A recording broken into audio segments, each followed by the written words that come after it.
धूप की किरणें अगर बिखरी हुई हो ना, तो वो बस थोड़ी गर्माहट देती हैं। पर अगर उन्हीं किरणों को एक मैग्नीफाइंग ग्लास से एक ही बिंदु पर इकट्ठा कर दिया जाए, तो आग लग सकती हाँ, बिल्कुल आग लग सकती है। ये एक बहुत ही बढ़िया एग्जाम्पल है। है ना? तो आज हमारे इस डीप डाइव में हम इसी कॉन्सेप्ट पर बात करने वाले हैं। हमारे पास यहाँ नोट्स और रिसर्च का अच्छा खासा ढेर है, और उसके बीचों बीच रखी है जैक कैनफील्ड की मशहूर किताब द पावर ऑफ फोकस। सही कहा। और इस डीप डाइव का मुख्य मकसद सिर्फ ये जानना नहीं है कि फोकस क्या होता है, बल्कि उन तरीकों की गहराई में जाना है जिनसे एक वक्त पर एक ही लक्ष्य पर ध्यान लगाकर बड़ी से बड़ी सफलता हासिल की जा सकती है। राइट। और इसमें सबसे दिलचस्प बात जो मुझे लगी वो ये है कि सफलता ना कोई जादू नहीं है। जादू बिल्कुल नहीं है, ये एक्चुअली एक आदत है। अक्सर लोग क्या करते हैं, 10 अलग-अलग दिशाओं में अपनी ऊर्जा बिखेर देते हैं और नतीजा क्या निकलता है? सिर्फ थकान। एग्जैक्टली, सिर्फ थकान। इन स्रोतों का सबसे बड़ा टेक अवे यही है कि जब तक कोई अपने आखिरी मुकाम को लेकर पूरी तरह स्पष्ट नहीं होता ना, तो मेहनत उस बिखरी हुई धूप की तरह ही रहेगी। यानी सबसे पहले लक्ष्य का स्पष्ट होना जरूरी है। पर यहाँ बात सिर्फ एक लिस्ट बनाने तक सीमित नहीं है मेरे ख्याल से। नहीं, लिस्ट बनाना काफी नहीं है।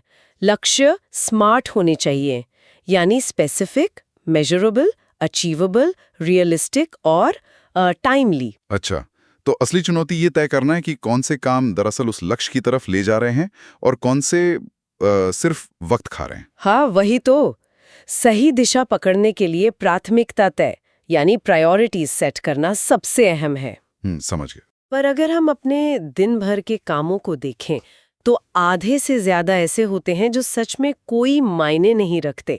किताब इस बात पर बहुत जोर देती है कि हमारी ऊर्जा एक छलनी की तरह नहीं होनी चाहिए, जहां ध्यान लगातार रिस रहा हो। पर एक मिनट, यहाँ एक बहुत प्रैक्टिकल दिक्कत आती है। मैं समझ रहा हूँ कि बाउंड्री सेट करनी चाहिए, लेकिन आज की स्मार्टफोन और सोशल मीडिया की दुनिया में ये कितना प्रैक्टिकल है? ये सच में आज की सबसे बड़ी उलझन है। मतलब हर अहम मीटिंग, ईमेल्स और ज्यादातर काम तो अब व्हाट्सएप पर ही हो रहा है, तो वहां पूरी तरह डिस्कनेक्ट होना तो नामुमकिन सा लगता है मुझे। देखिए, कैनफील्ड दुनिया छोड़कर सन्यासी बनने को नहीं कहती हैं। यहाँ इन तरीकों का मैकेनिज्म समझना जरूरी है। मैकेनिज्म? कैसा मैकेनिज्म? होता है और अचानक फोन बजता है, तो वापस उसी गहराई तक आने में लगभग 20 मिनट लग जाते हैं। बाप रे, 20 मिनट? हाँ, 20 मिनट। इसलिए पूरा दिन नहीं, बल्कि सिर्फ 1 या 2 घंटे के डिस्ट्रैक्शन फ्री जोन्स बनाना जरूरी है। अच्छा, यानी टाइम ब्लॉकिंग जैसी तकनीक यूज करनी चाहिए, जब सिर्फ एक अहम काम हो और बाकी सारी दुनिया के नोटिफिकेशंस उस वक्त के लिए बंद हो। बिल्कुल सही समझे आप। दिमाग के उस फोकस वाली एनर्जी को लीक होने से बचाना है। जैसे छलनी में पानी नहीं रुकता ना, वैसे ही बार बार फोन बजने पर ध्यान नहीं रुकता। राइट। और लगता है इस लीकेज को रोकने के लिए एक और रणनीति है जिसे लोग अक्सर नजरअंदाज कर देते हैं, और वो है ब्रेक्स लेना। हाँ, ब्रेक्स।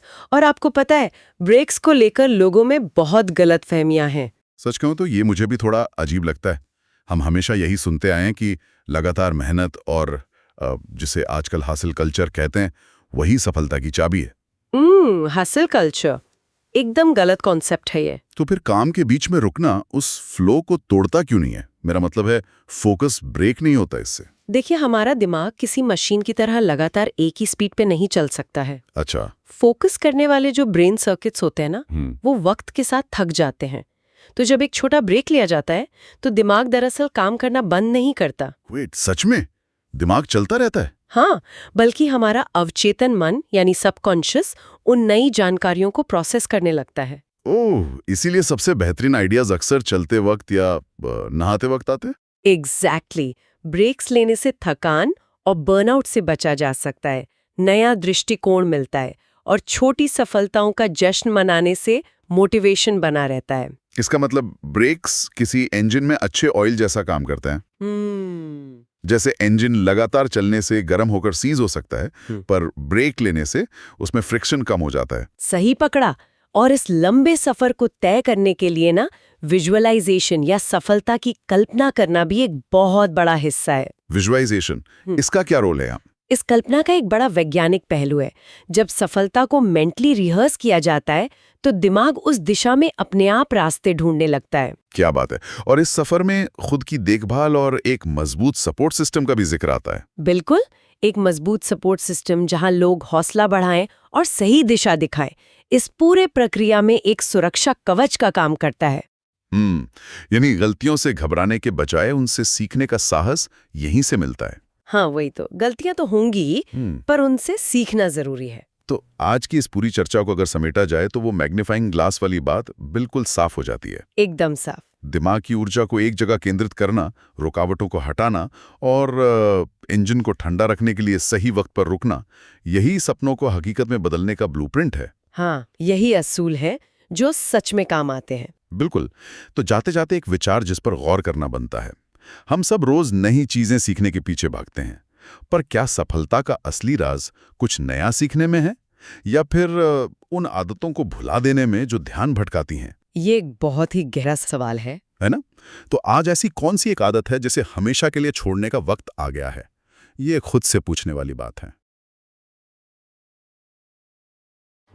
ऐसे ही और इंस्पिरेशनल और मोटिवेशनल कहानियां सुनने के लिए हमारे YouTube चैनल स्टोरीपुर को सब्सक्राइब करें।